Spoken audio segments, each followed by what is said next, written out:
Good afternoon from the World Bank Group headquarters in Washington, D.C. A warm welcome to everyone joining us in person and online today for our flagship event, Investing in People and Planet. I'm Mercy Niwe, and for the next hour, we'll be focusing on how to scale up climate financing for countries and communities. Policymakers today are facing multiple overlapping crises, many of which are the subject of discussions here during our annual meetings. As you know, these include rising poverty and inflation, human development losses, food and energy insecurity, which affect the poorest and the most vulnerable. At the same time, climate change is not slowing down.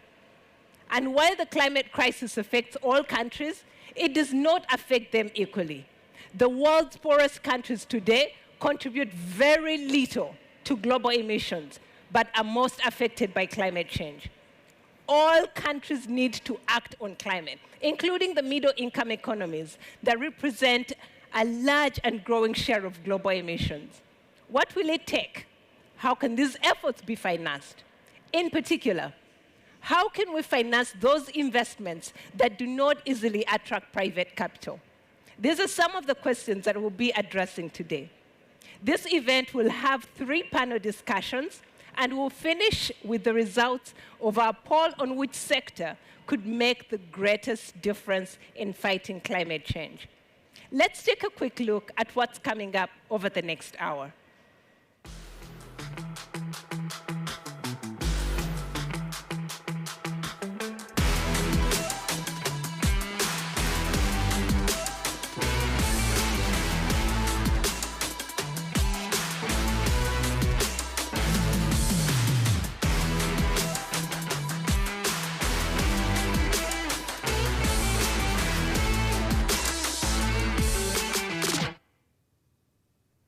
We are in for some very interesting discussions as we explore how to increase financing for the low-carbon resilient transition.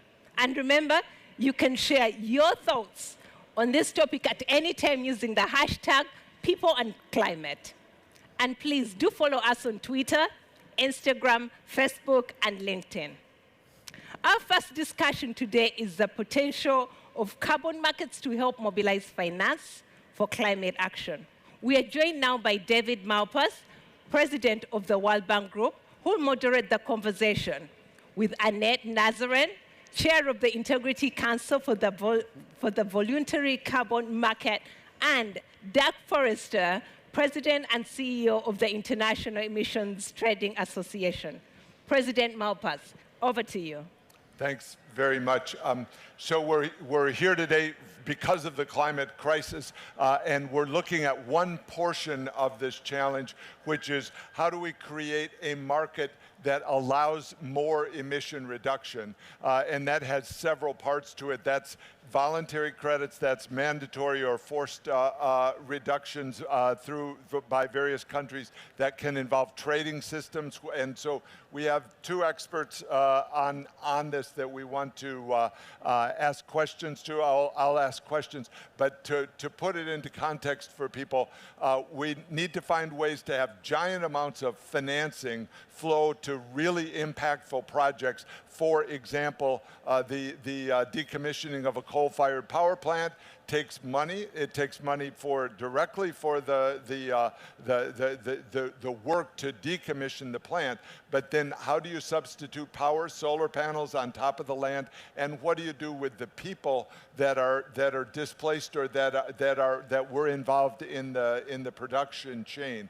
So all of this gets into a system for the world to actually reduce greenhouse gas emissions much more rapidly than we have. One of the challenges has been how do you create a standardized market that makes this happen? And Annette, I know you've been involved in defining integrity, high integrity carbon credits. Could you brief us a little bit on that? Sure. Well, thank you for this opportunity. Yes, I am chair of the Integrity Council for the Voluntary Carbon Markets, and one of our first orders of business is to define what a high-quality carbon credit is. and we call that our core carbon principles. You may know that we went out for public consultation for 60 days, and the public comment period recently closed, and we're now absorbing these incredibly helpful comments. We got over 2,000 comments from a number of very expert people, and our goal is to ultimately, in short order, hopefully, come up with the definitive standard. And that, I think, is going to help the market in innumerable ways. Obviously, if we have a standard that the public can rely upon, that has true additionality and integrity, then we'll see the market scale up. And what we like to say is, if you bring integrity to the market, it will scale. Why hasn't this happened yet? So by our numbers, and World Bank keeps a lot of data on this, which is important in growing a market. The most recent numbers I saw were the voluntary credit market was only $1.6 billion. What's been the obstacle? Well, voluntary is just that. It's not regulated. Mm-hmm. And so but there was no central... lots of corporations that want to buy. The World Bank, exactly. We buy carbon credits in order to be net neutral for this facility. Well, that's a really good question. And the answer is that when you don't have standardization, what we have is a very fragmented market. And it's a very bilateral market. So buyers and sellers have to come together, and they have to negotiate every contract. Not only that, they have to do diligence on every project. And that takes a lot of time and effort. And frankly, the corporations that do this at scale have hired climate scientists to help them in that effort. Well, that doesn't make for an efficient market, an efficient and liquid market. We need to take those frictions out of the market by having a high-quality standard that is universally adopted with a system behind it, an assessment framework, so you can be sure that someone who gets that designation has actually met those standards. It's not just an aspirational standard. And then you'll see confidence in the market and greater trading at scale. Yeah, and that would be hugely empowering for the projects, because there would be a funder that was really interested in what was being achieved in terms of greenhouse gas emission reduction. Dirk, tell us about your side of it. You put the credits together with somebody who wants them, right? Well, I represent a large segment of the business community that's committed to using carbon markets for scaling up action. And I think that's why we've had such good alignment with you and your team at the World Bank. Frankly, it is all about scaling up action and providing these frameworks that Annette was describing that build confidence in it. So in my membership, I've got both buyers and sellers and all of the people in between. And I think we're sitting right now at an inflection point where for a number of years, we were waiting for the rules on Article 6 to be agreed, and we got that last year. So now it's a time period where countries are starting to think about how they're going to use those tools and how the private sector will fit into that. So I think there's enormous appetite from the business community, in part driven by investors that want to know how corporates are aligning with their own net zero aspirations, and also from governments that are pressuring their companies to do more. They're adopting laws that are going to cover and require carbon reductions. And the promise of the tools of Article 6 of allowing cooperation across border is really essential to achieving the goals of the Paris Climate Agreement. Because if everybody tries to reach their goals in isolation, there are very few that will be able to get to net zero levels of protection. If you want to get to net zero, you need a functioning market and a functioning Article 6 to allow the kind of business-to-business cooperation, at least for the business side of it. I was with the Brazil finance minister spoke at the G20 today and was pointing out that Brazil has available a huge carbon sink that he said they are working to expand as rapidly as possible. I know we're working with them to do that, but then where does that trading, what's really enabled by that? And do you carry out transactions between buyers and sellers? I wish I did. I used to. but in a prior life. But no, now my association has a number of financial institutions that are part of it that are offering prices every day and emissions exchanges, et cetera, that are ready for much more investment. I think the challenge right now is there aren't very many carbon markets in the world that accept international credits for compliance.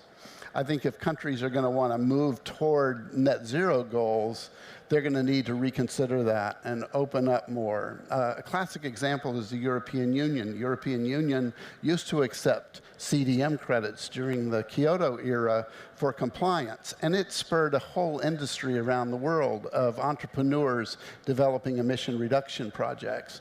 But they changed the rules at one point because they wanted to drive more reductions in Europe, and that was a noble objective, but it cut off supply from a lot of places that could have done more mitigation. And I think for your client countries, a really interesting prospect is, on a global basis, they have enough mitigation potential at a low cost to achieve their own targets, their own contributions to the Paris Agreement, and to provide services to others who have more expensive alternatives.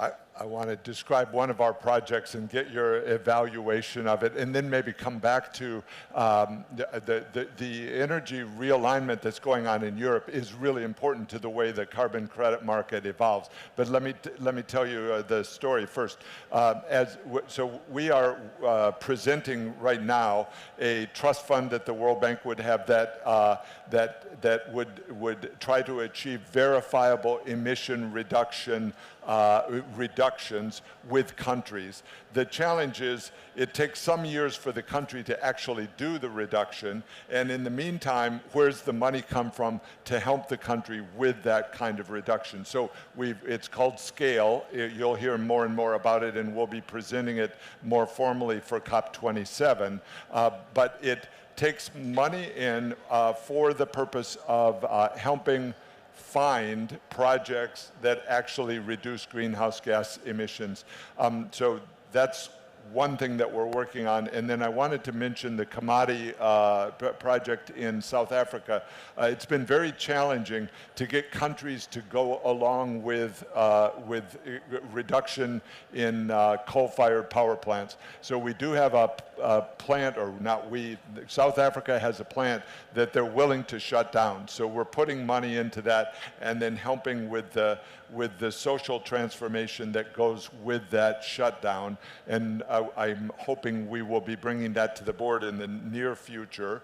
So I wanted to, Annette, we're still at the very early stage. Our understanding of, or our thought on where we're proceeding is if we can actually achieve verifiable emission reduction, meaning a number of projects, then people that are trying to standardize those credits and make them saleable across borders can come into play. But at this point, we need much more supply of meaningful projects.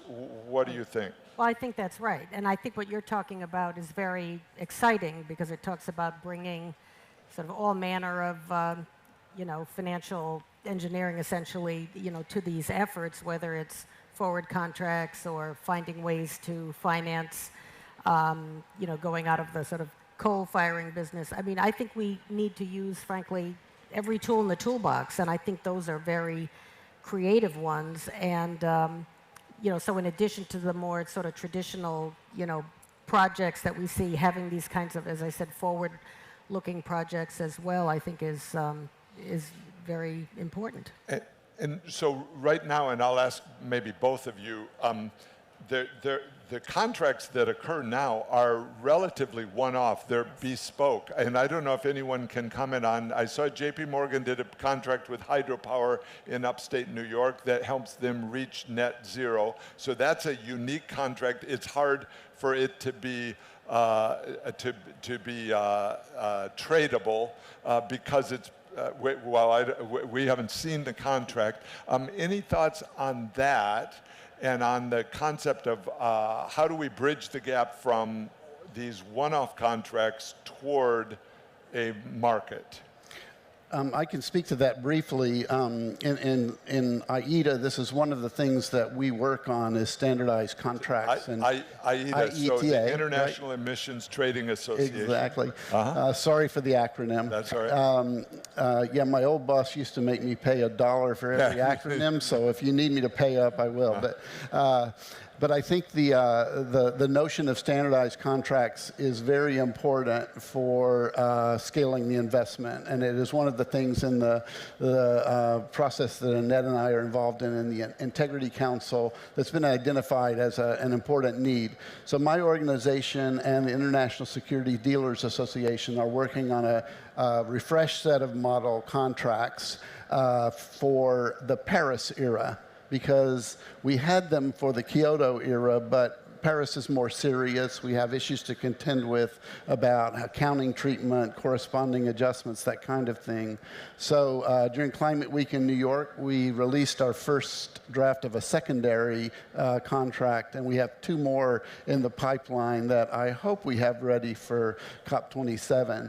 Again, that's just a tool. We'll put it into the public domain, make it available for use, but to your point, it's in large carbon crediting deals, oftentimes you still have to conform part of it to the specific project location.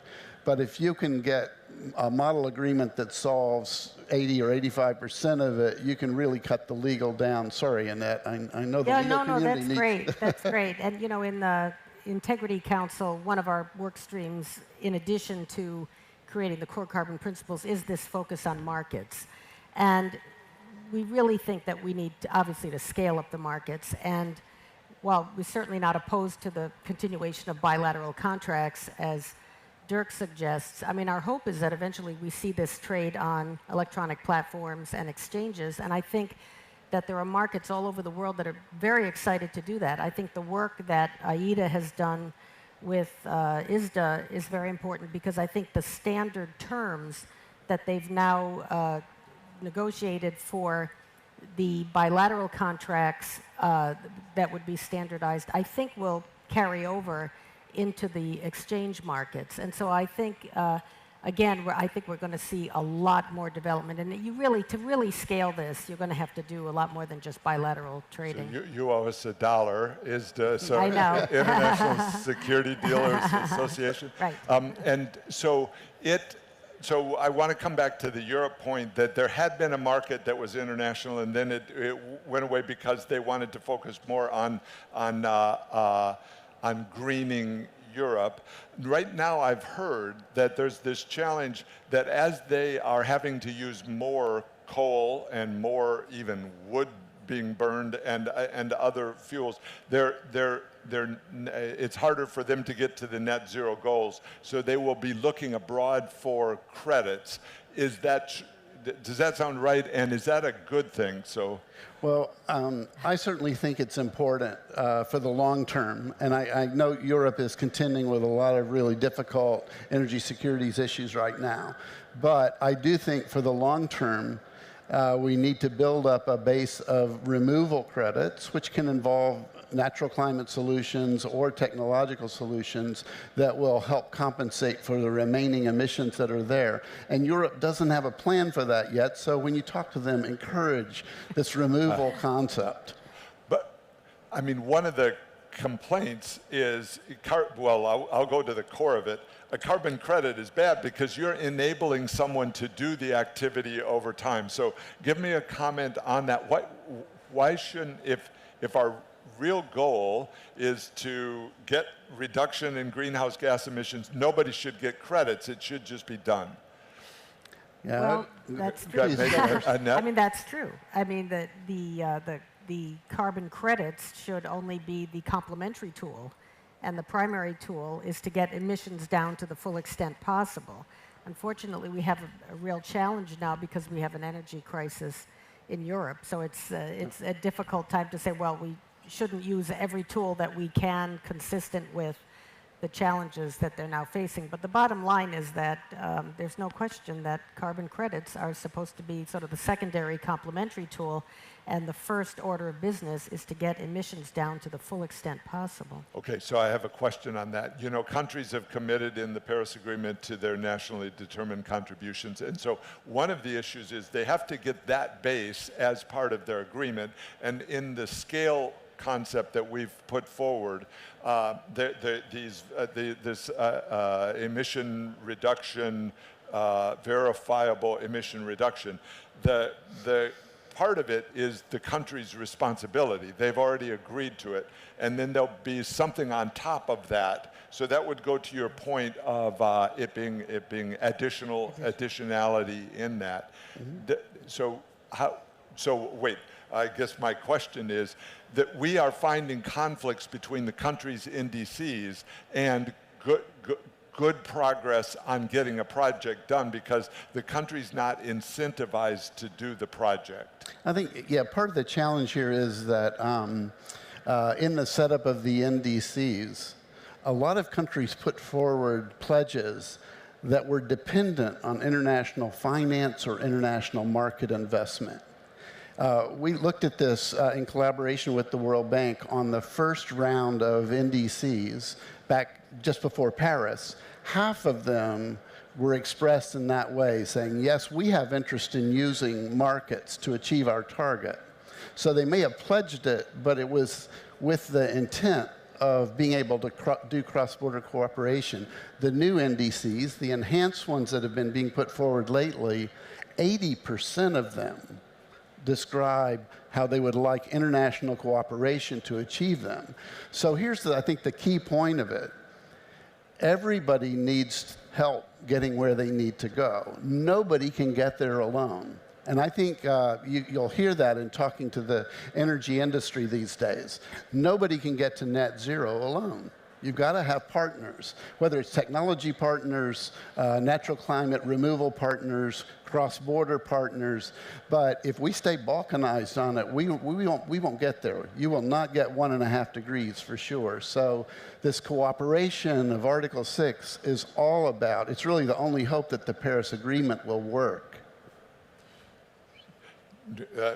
Exactly, and so you know, you mentioned technology, so my mind went toward hydrogen and all kinds of technology because you know we have in the bank the Clean Technology Fund, and we're very happy to receive a big contribution from the U.S. That is going to help create the technology base for the breakthroughs that are needed in a number of areas. And people are working on a lot of those areas. But then again, I think they go to your issue, Annette, of additionality, that, okay, we've got this starting point, and how do we layer on top of it with projects?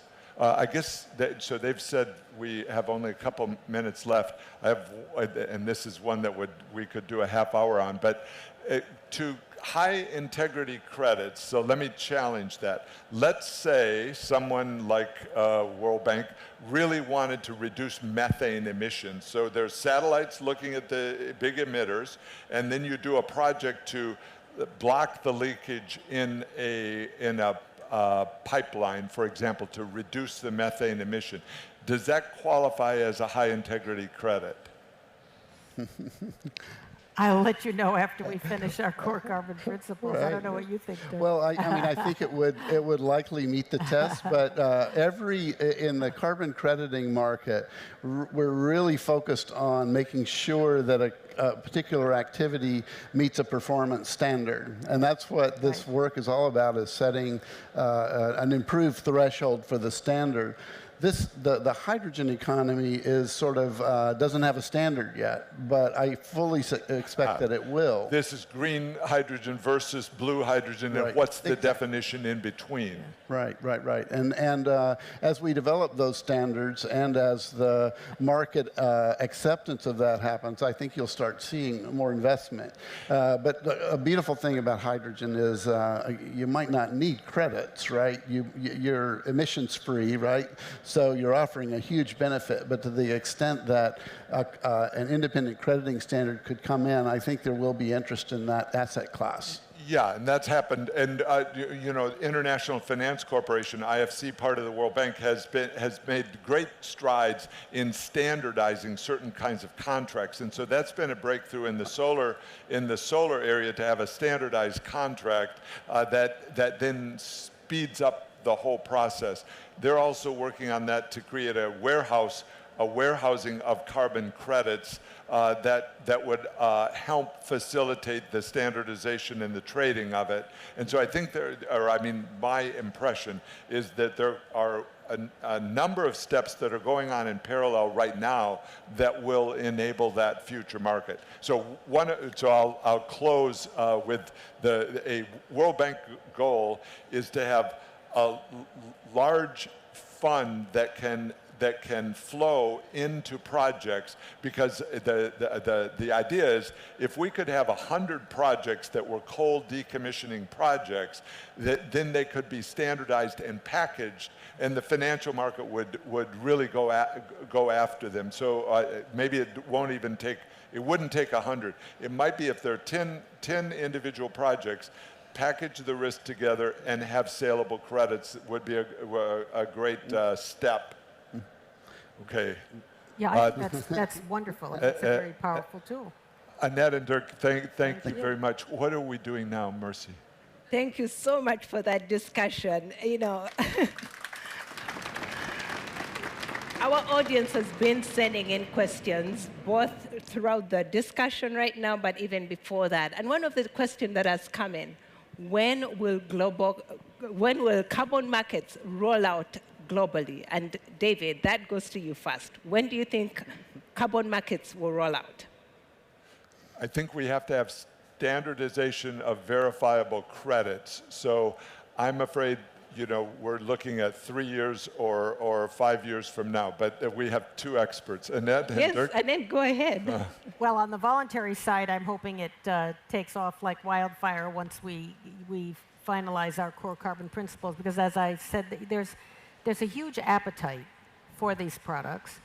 And I think there's a huge appetite on the part of significant capital markets players like exchanges and brokers and others to be part of this.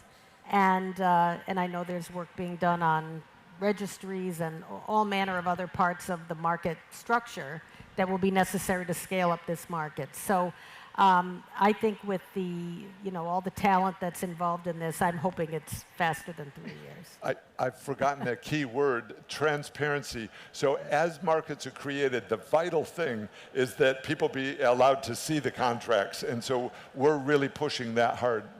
Dirk, any thoughts? How many years? Or months? Months. I would say the way I would respond to that question is that we have a little glimpse into it right now, because we do have the voluntary market, even though it's tiny compared to the need. Right. It is global, but it's mainly the voluntary market that's global. So that global part of your question really caught my ear, and what I think is the point in time when you see that happening in a major way is when countries actually come to grips with what net zero means. Because right now, the national targets aren't really aligned to a 1.5 degree level of protection with any kind of veracity. So when governments really come to grips with it, that's when you discover, oh yeah, we need cooperative models. We need sources and sinks to balance out. We need technology like we've never seen it before. We need massive amounts of investment. Markets will be a big part of that, not the whole part, but a huge part of it. So back to governments on that one. You know, it occurs to me, so we are working really hard on Paris alignment for our own portfolio and committed to that within our Paris Agreement, or our relationship with Paris Agreement. And so, and people are struggling with exactly how that works. So that's one of the issues forcing people along, is that more and more institutions are committing to and then achieving Paris alignment, which discloses some of the things that you're mentioning there. Anything else? No, we will take that. Thank you so much, David, Annette, and Dirk. Again, thank you for that wonderful discussion. And we still have 2 more discussions to come, so please stay here with us. And for both the audience in the room and online, please continue posting your questions in English, French, Spanish, or Arabic at live.worldbank.org. Our live expert bloggers are online right now and will answer as many questions as possible. And a reminder that we are also streaming this event in all those languages, both on World Bank Live and on our social media channels. We are also inviting you all to take part in the special poll. The question we are asking today is, which sector do you think could make the greatest difference in fighting climate change? Is it A, energy, or B, food, land use, and agriculture? Industry is option C. And if you think it's transport, choose D. And your last option, E, is water. Whether you're online or here, our live audience, you can cast your vote right now at live.worldbank.org, and we'll bring you the results at the end of this event. Now, let's take a closer look at climate finance. Last year, as David mentioned, the World Bank Group delivered $31.7 billion for climate change adaptation and mitigation to developing countries, our highest amount ever. But countries need trillions of dollars over the next decades to achieve their climate and development goals. How much climate finance currently flows through the world, and where does it go? Let's take a look at the data. Let us look now at the details of climate finance to low and middle income countries. This chart shows us how this finance breaks down, where it comes from, the scale, how it's used, and where it goes. Let us follow the money. On the left, you can see climate finance to low and middle income countries reached a total average of nearly $425 billion in 2019 and 2020. That's broken down into $264 billion from public actors such as multilateral development banks, and $160 billion from private actors. Now, let's look at where that money went. You can see more than 2/3 of that financing, $292 billion, went to countries in the East Asia and Pacific region. Latin America and the Caribbean, Eastern Europe and Central Asia and South Asia all received around $30 billion, with Sub-Saharan Africa and the Middle East and North Africa receiving the least. So how was this money used? Let us look at how much was dedicated to mitigation measures. You can see 88% of these flows, $373 billion in total, were dedicated to mitigation. This was largely for solar and onshore wind projects. But despite this focus on mitigation, the IPCC says this financing still falls short of what is needed to reach globally agreed goals. Let's look at financing from adaptation. It's estimated that these flows amount to a total of around $41 billion, which is very far short of the total needed in these countries. In fact, it is estimated that low and middle income countries need between $1.7 and $3.4 trillion in climate finance by year 2030 to support action on mitigation and adaptation. It's really about getting both the demand side right, that means the right projects in countries and improving the enabling environment, and the supply side right. For instance, concessional finance or de-risking approaches. Bambun, Unakushe, and Cabo. I am Moses Alex Cabo in Freetown, Sierra Leone, and you're watching the World Bank IMF annual meetings. Our next panel is going to look at ways to mobilize private capital to finance climate action in emerging markets. Because if we want to move the needle toward net zero, then private capital is going to have to play a central role in funding the green transition. We are now joined by Makhtar Diop, Managing Director of International Finance Corporation, and Slawomir Krupa, the future CEO of Société, Générale. I hope I've said it well. Over to you, Makhtar. Thank you so much. Bonjour. Bonjour. Good afternoon, good evening. Thank you very much for everybody joining us. We have here a CEO of a bank which is known for project finance and development, and who is very committed in addressing climate change and SDGs. So what are the main roadblocks? What are, when you wake up in the morning and you look at your portfolio and want to do more, what are you seeing as being the main roadblocks? Thank you for having me. I'm delighted to be here, and thank you for your kind words. We, first of all, think in terms of the emerging countries' transition, energy transition, about the size of the challenge, right? You have, in terms of existing emissions, obviously a very low proportion in emerging countries, 25% roughly, if we compare that to the average per capita emission in developed countries. But in terms of the growth over the next 2 decades, you have an expectation at current policies and current projections of a growth of 5 gigatons of emissions, when developed countries will probably go down by 2, and China and the rest of the world will remain flat, meaning there's no way we reach our goals for sustainable development and energy transition for the world if we don't do more in emerging countries. And this creates a need for, and I think you just mentioned it actually, for multiplying by 7 the investments and the financing that goes with it in emerging countries to reach over $1 trillion annually.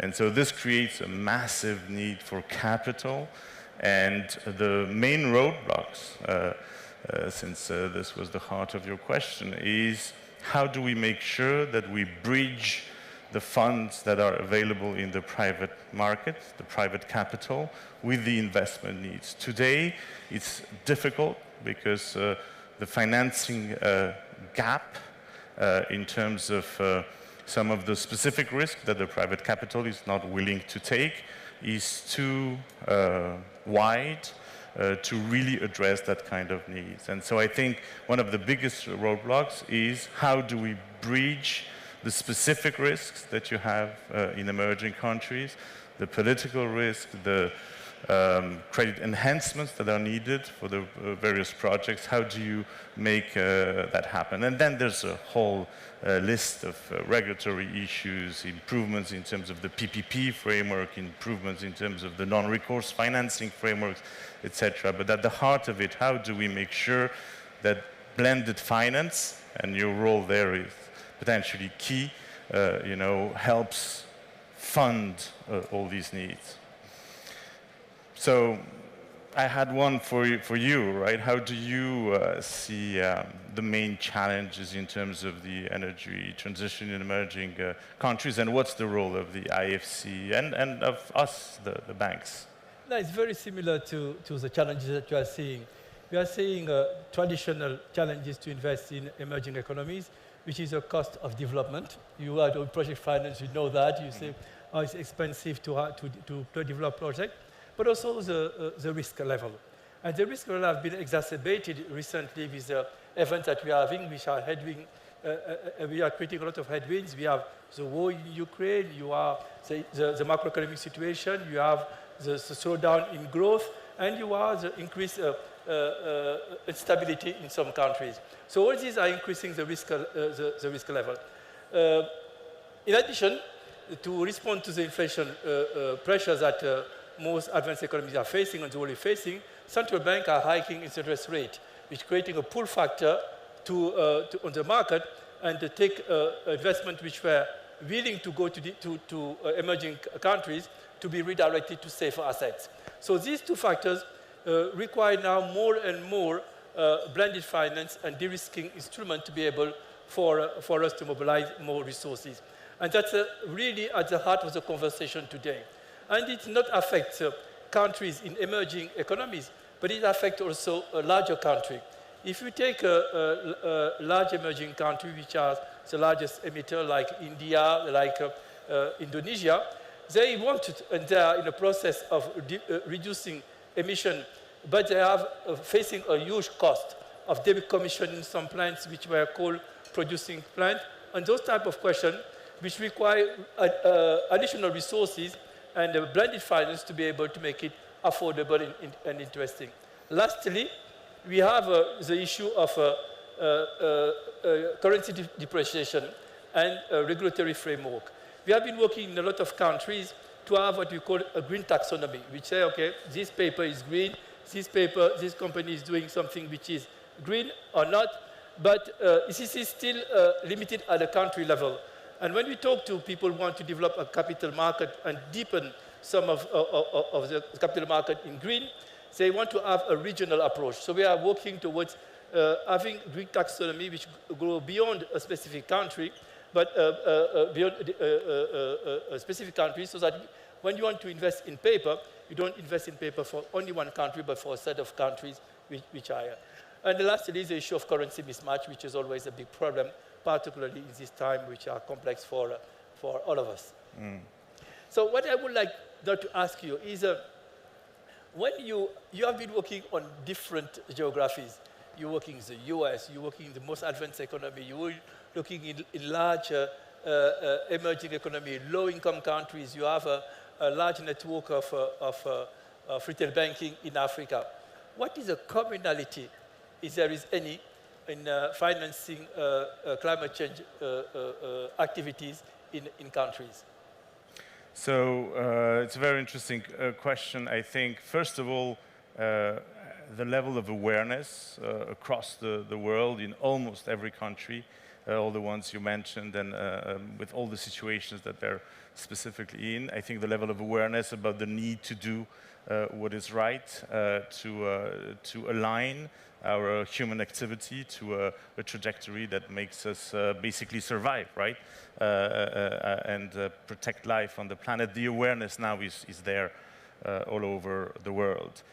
Second thing, and I alluded to this in my first answer, I think there is a lot of appetite and a lot of funds available to invest in the transition, but they, for now, find more vehicles and more issuers in the OECD countries, right? If you look at sustainable finance today, it's mostly a developed issuers market. And so there's this gap which exists, but the awareness is there, the funds are there, and clearly the investment needs are there. And the good news for a lot of the emerging countries is that they do have a lot of renewable resource, right?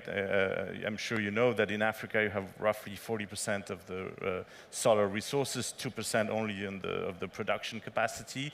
And so here, once again, there is the understanding of the private money that wants to do the right thing, but also generate return, that there are specific, probably low cost eventually, investment opportunities in the energy transition in a lot of emerging countries.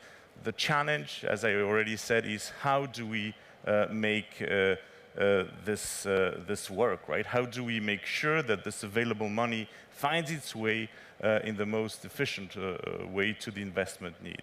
And so I'll be very keen to hear you out on this. How do you think you bridge that gap?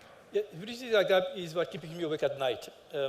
But what we are trying to demonstrate is that by leveraging the different sources of financing, we can get a much larger impact. And let me just go quickly in the last three important COP. COP21, COP26, and the upcoming COP27. At COP21, the discussion on climate change was basically NGOs and government. There were the two main actors discussing about climate change. COP26, there is a realization that working separately and not including the private sector will not allow us to make the big difference. And the first time we had a very important conversation between three groups. We are not talking traditionally together around this topic. So philanthropy, NGOs, DFIs like us, capital market, and try to see how we can help each other. Philanthropies are more and more bringing their resources to de-risk investment, and they work with us toward that, and it's an important source of money. In the development financial institution, there is more and more money which is for low-income countries, which is grant money, which is used to de-risk investment, and adding all these bring a different dimension. Secondly, people have been realizing over time that we cannot talk about climate change without talking about social issues and social inclusion. So what we are doing more and more with the last set of bonds that we have issued, the BEST bond and the MCCP One Planet bond, which are co-mobilization instrument, is to say, when we think about it, what is the impact of it? When you're closing a plant because you want to reduce coal emissions, what are you doing to ensure that people get a job? That's what the World Bank Group has been doing recently in South Africa. And it's been the work that we've been doing for many, many years, and the involvement of our team in that dialogue for many years that allow people to come and now bring a solution that is solving an important problem. We are in discussion on other countries like Vietnam. We are on the country like Indonesia. And we need to look at each of the countries very specifically. That's why we have developed an instrument, and one of my colleagues are here who are leading this work, which is called the CCDR, which say, let's take a country and look at what it will take to move on the energy transition, on the climate change transition. And what we are doing in this country is say, the reality is very different.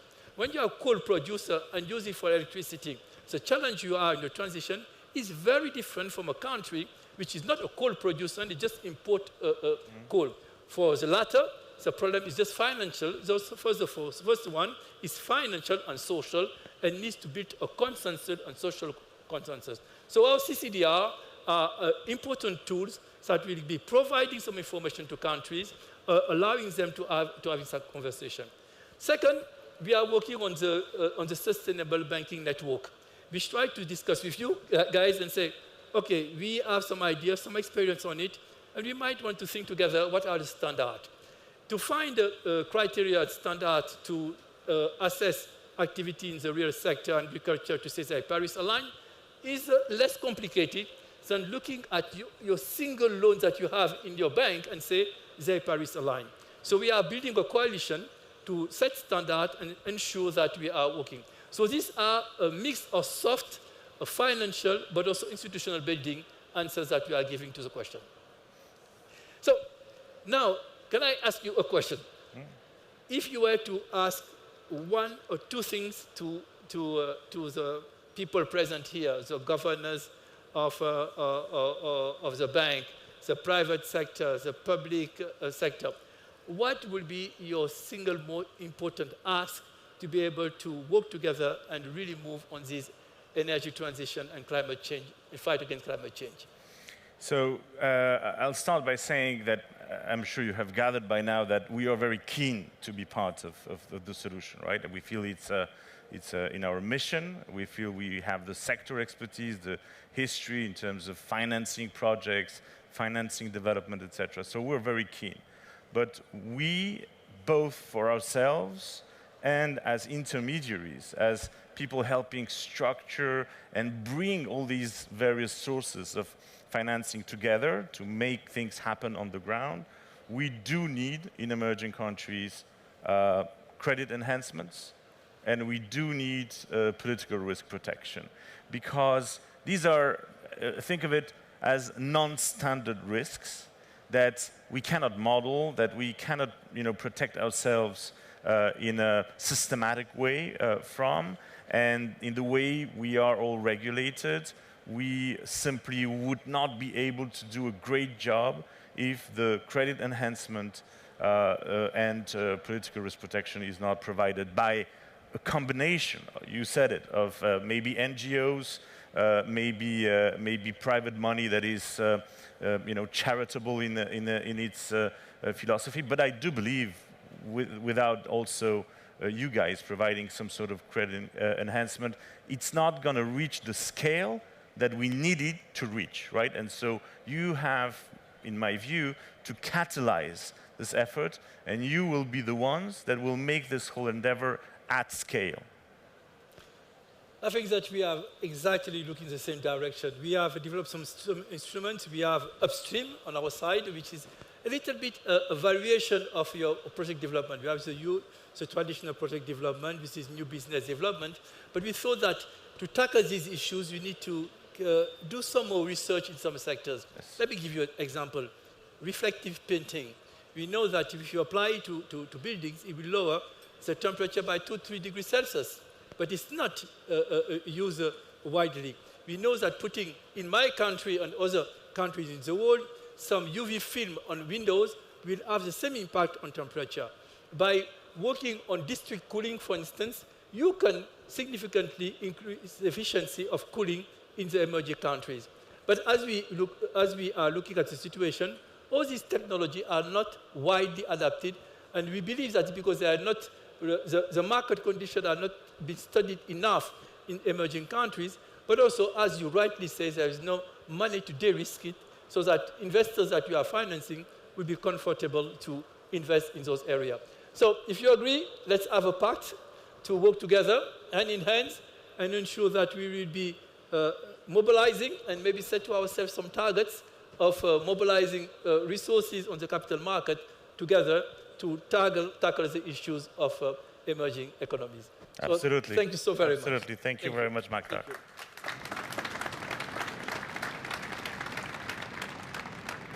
Thank you so much for that wonderful discussion. Our audience, as I mentioned, has been posting questions before and throughout this broadcast.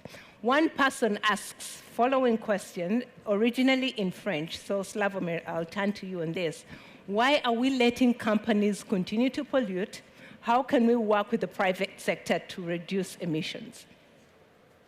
Well, I mean, it's a controversial yet central question, right? And so maybe I'll start briefly speaking about the banks and ourselves. So what we did is we decided, Société Générale, but also a lot of our peers and competitors and partners, to align ourselves on the Paris Agreement trajectory, meaning that as we run our activities, our portfolios, we will reduce the carbon emission content, if you will, of our portfolios over time to align ourselves with this trajectory. It means in some cases, you mentioned coal, simply stopping doing some of our businesses. In many other instances, it's trying to figure out, and you mentioned pact, you mentioned collective intelligence, etc. We do need this to design, assess what are the trajectories per sector that make sense. Because one thing I maybe could have said up front, there's no magical switch here, right? No one can switch everything from the past to the future overnight without simply extreme social or political consequences. And so because of that, in this whole debate, the word transition is at the heart of everything we're trying to do.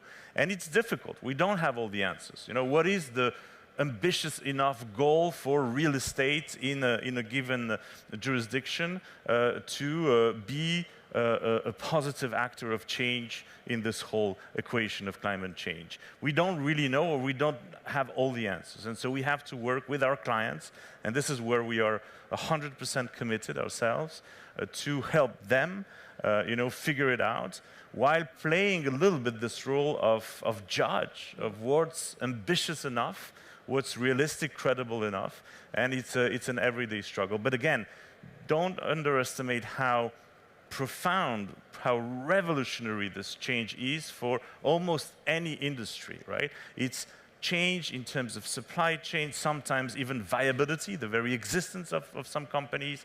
It's a profound change that most of the companies have never gone through. And so determination, but understanding of what the transition means are the foundation of what we're trying to do. Thank you, Slawomir. And we have Makhtar. The last question came in from Tito Gupta, and he's asking, in developing countries, who will invest in whom? Who will finance the low-carbon transition if rich nations do not share their costs? I mean, Slawomir made a very strong point that we share. It's coming from the social contract in countries. There's no choice.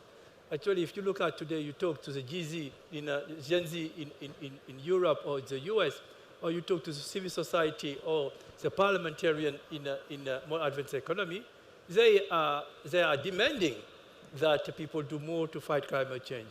and they are asking the taxpayer and other decision maker to put the resources there.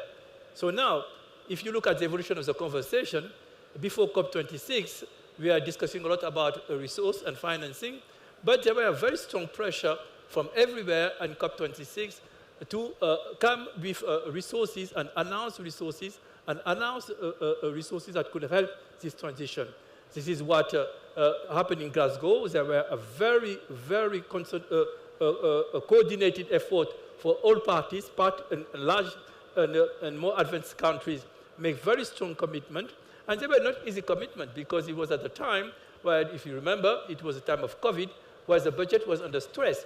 But in spite of it, all these countries made very, very significant effort and commitment to address it. So now we're going to COP27, and people want to see how those commitments has been implemented. And this is, overall, I do believe that they have been implemented. So the question is that the magnitude is such that we need more and more and more. And that's what is a challenge today. And I think that I gave you some example of situation of large countries which we need significant amount of money, and it's not trivial to find those resources and make them available. But what I'm seeing, a very strong commitment for policymakers, very strong commitment to find solutions, and the Minister of Finance meeting yesterday on climate change was exactly looking at this question, and the G7 countries were sitting and discussing from the finance minister point of view how we can do to finance this transition. It was not a discussion between Minister of Environment among themselves. It was the Minister for Finance who was saying, what can we do? And we will find different ways. It will be financing, it will be accelerating adoption of technology, which will be reducing the cost of it. It will be stabilizing the macroeconomic situation so that the cost of capital will be lower and uncertainty reduced, and that will be also growth in developing countries, because at the end of the day, that's why people will be able to make the right choices in terms of use of energy and supporting the transition. Thank you so much, Makhtar and Mr. Slawomir, for this wonderful discussion. Now, thank you very much. Thank you. Merci beaucoup. Now, it's time for us to, again, people thanking you for that. Our next panel will be joining us shortly, but it's time now to look at how climate finance can make a difference on the ground. We are going to take you to the Sahel region of Africa to learn about the challenges facing this region. How could climate finance help the Sahel adapt to climate change and realize its renewable energy potential? Take a look. The Sahel stretches 5,400 kilometers across Africa. It covers countries that are among the poorest in the world. Many have faced multiple conflicts, in some cases spanning decades. But the Sahel may be facing its biggest threat yet, in climate change. Average temperatures could rise by 2050. 20 million people make their living raising cattle in the Sahel. Each year, they roam in search of water and pastures, which are fast depleting. An additional 13.5 million people could fall into poverty because of climate change by 2050. At the same time, Sahel's population is the least responsible for its climate struggles. It accounts for as little as 1% of global emissions. But a safer climate future is possible. Investing $16 billion between now and 2030 can make a huge difference to expanding energy access, restoring land, expanding vital water and sanitary services, and boosting adaptation. Financing from multiple donors or multilateral development banks, blending their cheaper concessional finance together, can deliver transformative results, like the Great Green Wall and Desert to Power initiatives. Blended finance can also attract private capital, especially for renewable energy and climate-smart agribusiness. The Sahel could also dramatically improve financial resilience to natural disasters. Adaptive social protection can bring critical resources to the poorest and most vulnerable when they need it the most. as can strengthen government services and expanded support for entrepreneurship. This is what addressing climate and development together looks like. It's about powering economies sustainably, creating opportunities for investment, ensuring lives and livelihoods are safe, so that the people of the Sahel have a green, inclusive, and resilient future. Hola, I am Jairo Bedoya in Montelíbano, Colombia, and you are watching the World Bank Group IMF annual meeting. I hope you enjoyed that video. In particular, it brought home how important investments in adaptation will be to ensure countries have a safer, more prosperous, and inclusive future. Our final panel discussion will look at adaptation and the wider policy landscape, including the energy transition, fiscal reforms, and what should we be looking for at COP27, which will take place in Egypt just a few short weeks.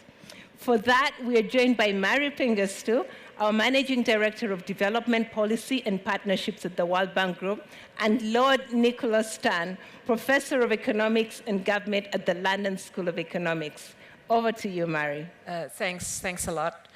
Thanks, Nick, for joining me in this closing conversation for this session on financing low carbon resilient transition. We had two sessions before this on the role of voluntary carbon markets and private capital in financing this transition. But, you know, I thought we should take a little bit of a step back and ask ourselves, as we are going into COP, asking these very basic questions. What is it that we are financing, actually? Let's be clear on, you know, what are we financing? And I know you have been, you and many of us have been calling for the need to integrate climate and development, that it's not a trade-off, and that climate action is urgent, needs to be done now, but there's the opportunity for growth and development, which is green, resilient, and inclusive. And it needs to be undertaken with transformative investments at scale. So would you like to elaborate on that? Thank you, and thank you very much for having me, Mari. It's a pleasure to be, I mean, we talk in private, but we don't mind talking in public, so that's, yes. That's very nice. Financing for what is the right question.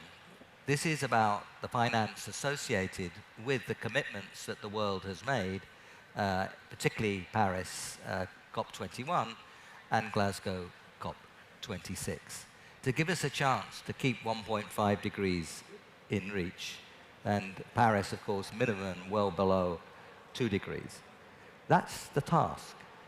Now we're in a position, we've got a lot of experience now, to ask the question, what kinds of actions and investments are necessary to do that?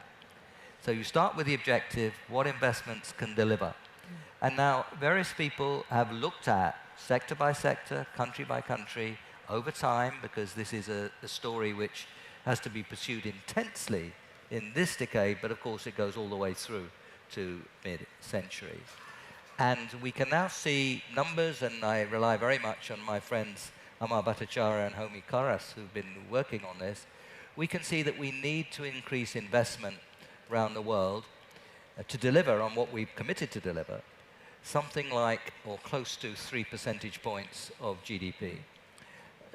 Rich countries, perhaps 2, poorer countries, perhaps 4 or 5, in order to make the energy transition, give us the adaptation and resilience we so urgently need, and tackle the challenges along with that in an integrated way around natural capital.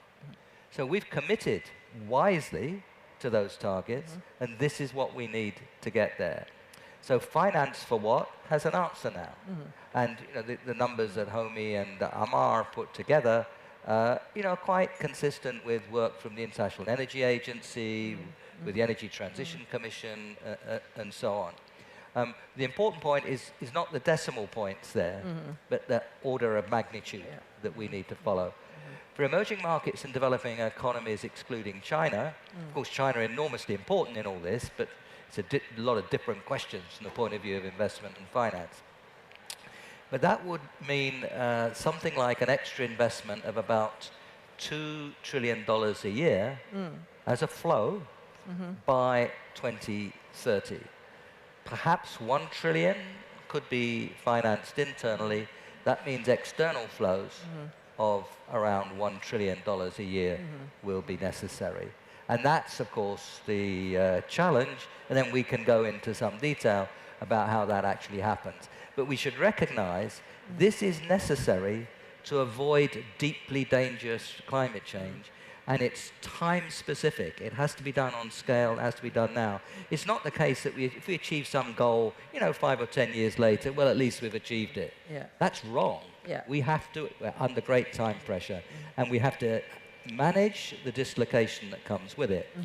But if we do that, then we have in our hands the growth story and the development story of the 21st century.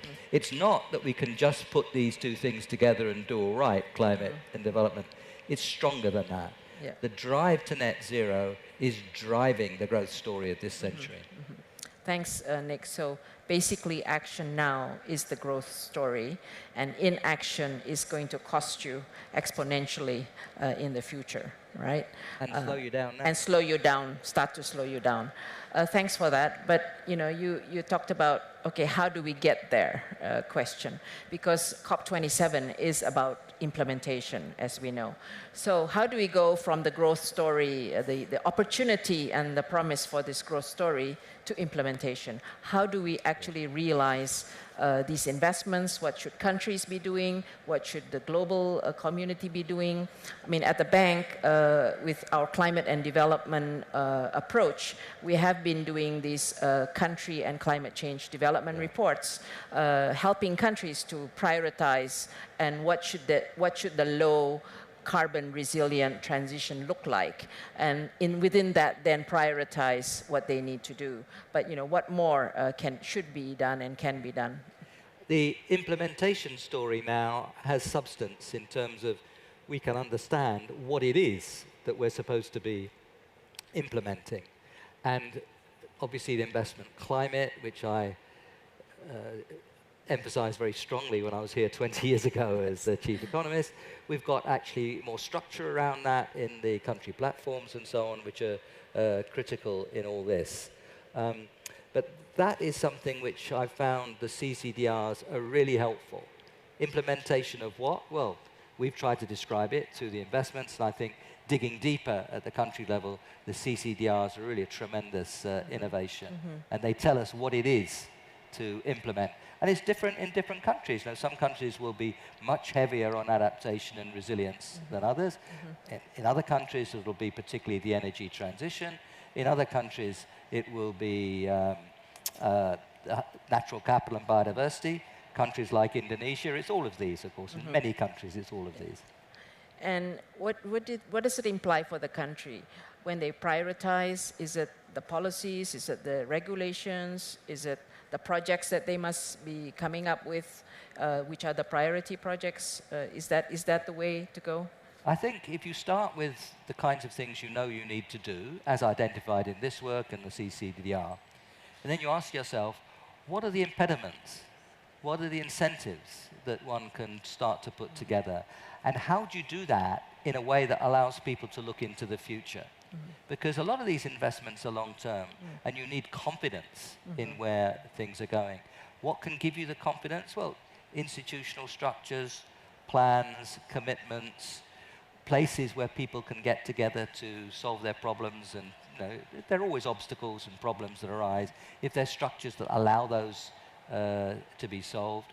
But essentially, it has to be problem-solving, incentivization, and a clear reason to believe that that's looking steadily into the future. And there are various institutional structures that can do that. For example, we get lots of things wrong in the UK, as everybody knows very well. But occasionally we get something right. And in the climate change committees and climate change legislation, we have institutional structures which allow that looking ahead of what needs to be done, which sectors need to be prioritized. So predictability, so for investments to come in and even for the government as well as public funding to come in. Let me turn to the final question and get us back to the topic of financing, right?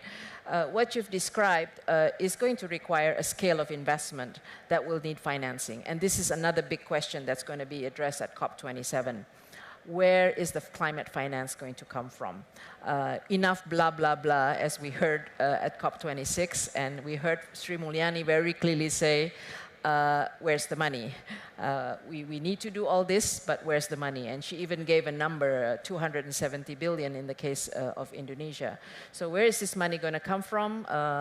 We heard private sector, we heard the point being that I think concessional resources have to play a key role because a lot of these investments, including managing the dislocation of workers and so on, and no return or low return investments such as getting out of coal need concessional resources. So the World Bank is doing its part in terms of the climate, 35% of climate finance in our lending, half of that going to adaptation, as well as looking at our capital adequacy framework. As you all know, we're looking at how we can get more resources with innovative instruments. But what more do you think needs to be done to address this financing gap and private sector within that?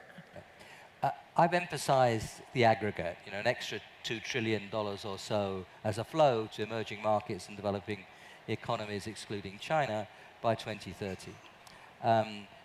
Half of it internally financed. This will vary, of course, hugely across countries, and half of it externally financed. And the internal finance will be partly the public finances and partly the local capital markets and financial system. But it's very important not to stick just with the aggregates, because different kinds of activities that you've already run through that I've tried to indicate, energy transition, the adaptation and resilience, natural capital, they'll need different kinds of finance, and different aspects of the energy transition will need different kinds of finance. I haven't got time to go into it now, but of course the overall debt position is going to be very important, and quite a lot of countries are in real difficulties on that, and that is something that has to be tackled at the same time. But putting that to one side, it's a big thing, but putting that to one side and going into the greater detail of the finance, I've already indicated the internal side of finance, and that's critical because you know, you're not going to get it all externally. It's going to be different in different countries. The internal finance is a crucial part of the story. But looking at the external finance side, the private sector is going to be very important. For example, you'd expect in renewables, provided there's a decent investment climate for those investments, that could mostly be funded from the private markets. But for those investments to be made, you're going to need grid structures, and grid structures that work, and a lot of that will be public. So, and of course, the just energy transition, investing in people and places where there's been dislocation, that will involve different kinds of finance, and that latter one will really need finance which is not creating further debt service issues, concessionary finance. And there can be various ways. You know, the philanthropies are getting together, and that's very good. Even though the resources are limited, they can be significant, and they can get to places not so easy to get to with other forms of finance.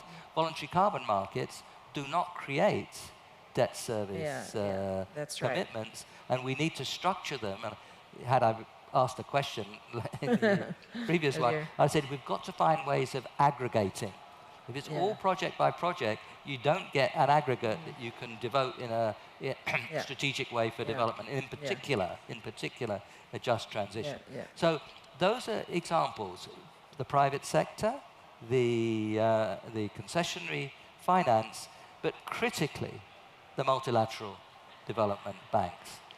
We just had Makhtar here, of course, and we heard what the IFC is doing, and what the EBRD and the EIB and others are doing across the world, working to bring down the cost of capital by assessing, managing, sharing, reducing risk. We've spoken about the investment climate, and that's a part of reducing the risk and the revenues of the project. But you know, bad things happen. You've got to manage the risks in projects, and finance has a critical role there. And the MDBs are really uniquely capable. In some countries, big enough and rich enough, they've got their own development banks. But MDBs are uniquely capable of managing, reducing, and sharing that risk. They're also specially placed to work with countries on the country platforms, investment climate, and on their own public finances and developing the carbon markets.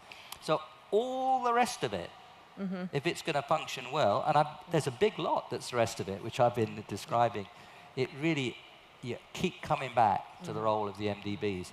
And if you look at the numbers, you know, given the kind of financing we need to do, you get, roughly speaking, that in the next 5 years or so, we need to see the volume in the MDBs tripling. Now, this is, you know, this is not a rewriting of Bretton Woods. What it's saying is, here's the task. Here are the institutions. We need them to be able to rise to the task that we have already defined. You know, it's not just an aspiration, it's what we need to do. And that is something where I think the discussion is really starting to move. Here in the bank, it's moving in the other banks. We've heard from some of the shareholders. Janet Yellen, a week or so ago, we heard Prime Minister Modi speak of the aggregate number in his Glasgow speech of a flow of around $1 trillion a year. I think the major shareholders are starting to see what's necessary. I'm convinced the bank is seeing what's necessary. Now get together and make it happen. Thank you very much, Nick. On that note, we will end our conversation today, and thanks so much. But I think the big takeaway is to go from the growth story to the implementation. We will need to work with countries so they come up with their investment plans on the low carbon resilient transition. But they need to be supported both on the knowledge analytics side as to what to do and the financing. And here, the concessional resources, including more concessional resources from MDBs, will be key to make this happen. And we need to act now because it is really the growth and development story of the 21st century. And delay is dangerous. Yes, delay is dangerous. Okay, thank you very much, Nick, and thank you, everybody. Thank you. Thank you so much, Murray, and Lord Stan. Thank you for that great discussion. Now, people have been sharing their thoughts on this event online and on social media. I'm now joined by my colleague, Shri Shredder, who has been following this conversation from the beginning. Shri, what are you hearing? Thank you, Mercy. So good to see you. Warm welcome to those online. And of course, here in the room today, we have people joining the conversation on our Facebook, LinkedIn, Twitter, and Instagram channels. They're using the hashtag for today's event, which is People and Climate. And they're here from countries such as India, Nigeria, Japan, Kenya, Indonesia, the United Kingdom, and the United States. And they're talking about the devastating consequences of climate change, but they're also talking about the innovative tools and investment requirements to address climate and development needs. And I thought we could take a quick look at a couple of the comments that have come in on our social channels. The first one you'll see here on Facebook from Arfan Al-Qadri in Indonesia, who says, we need more investments to scale up climate finance with investment instruments and funds available for everyone. Another comment coming in on LinkedIn from Diana Davidson, who says, we can tackle climate change by transitioning to renewable energy. I think I know how she voted on the poll for today. Well, so I know that it's time for us for the drum roll. You have results for us for the poll. I promised our crowd that you will give us results. Yes. Go ahead. We're going to deliver on that promise. So the poll today asked, what sector do you think could make the greatest difference in fighting climate change? So 5 options here today. Is it A, energy, B, food, land use, and agriculture, C, industry, D, transport, or E, water? And Mercy, I have to ask, what is your pick? I would go for food, land use, and agriculture, but let's see. That's what I voted for too, but why don't we look at the results, see if people agree with us, and as they come in here, just to note, we had over 1,000 people take part in today's poll. So the numbers now coming up here, 27% of people believe that energy is the most important sector. 40% of people agree with us, Mercy. It's food, land use, and agriculture. 15% are going with industry, 11% transport, and finally 7% with water. Awesome. I'm excited that many people voted for B. Thank you so much, Sheree. Thanks, Mercy. We are almost... Hi, I'm Sajid from Dhaka, Bangladesh. Welcome to World Bank Group, IMF, and all the team. We are almost at the end of this event, but let's just take a moment to recap on what we learned. First, climate action is urgent, but it's slowing down because of multiple crises and limited resources. We need much more climate finance, especially for adaptation and global public goods. Second, trillions of dollars can flow for climate action, but under the right conditions. We need climate and development diagnostics. We need to build capacity. We also need financing and de-risking tools that can crowd in investments, and of course, much more. But third, carbon markets have great potential if we mobilize climate finance. That brings us to the end of this event on investing in people and the planet, the last public event of this 2022 annual meetings. You can watch this again and also watch previous sessions on investing in education, meeting Ukraine's financing needs, responding to the food and energy crisis, promoting inclusive growth, and the kickoff discussion between the leaders of the World Bank Group and IMF. You'll find them all at live.worldbank.org. And do share your comments and thoughts on these meetings using the hashtag #ResilientFuture. We hope you've enjoyed hearing from our guests today. Today, everyone here and headquarters at the World Bank Group in Washington, D.C., and everyone watching us online, thank you so much for joining us for these annual meetings. Goodbye.